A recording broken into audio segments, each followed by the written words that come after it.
La réaction majeure quand j'en parle, c'est vraiment « Ah mais ça existe encore »,« Ah mais où ça ? Mais en France il n'y en a plus » ou alors « Mais t'es sûr que ça existe vraiment ?» Donc c'est sûr que ça suscite de l'intérêt et effectivement ça relance un peu le débat de « Est-ce que la lèpre existe ?»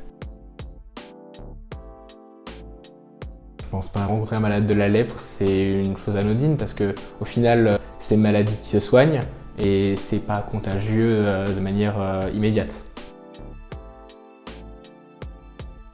Je dirais que c'est celle de Roger, c'est un cordonnier qui est malgache. Il a été guéri de cette maladie, comme quoi on peut en guérir, et qui maintenant s'occupe à son tour d'autres malades de la lèpre et les aide à s'en sortir. J'ai jamais eu encore l'occasion réelle de le rencontrer, seulement en visio, mais c'est quelque chose que j'aimerais beaucoup. Même à distance, ce qui m'a marqué, c'était le fait qu'il a réussi à communiquer son humilité, sa joie et le fait de se relever. Et ça a été fantastique de pouvoir voir, même encore une fois à distance, de voir cette transmission d'émotions qui a été, c'était waouh, c'était incroyable. La fondation, elle a une grande humilité dans sa manière d'agir, c'est-à-dire que c'est pas de l'ingérence, elle va vraiment aller dans les communautés, avec les habitants, pour les habitants, et elle va les aider à se relever, elle leur montre un chemin qui est possible.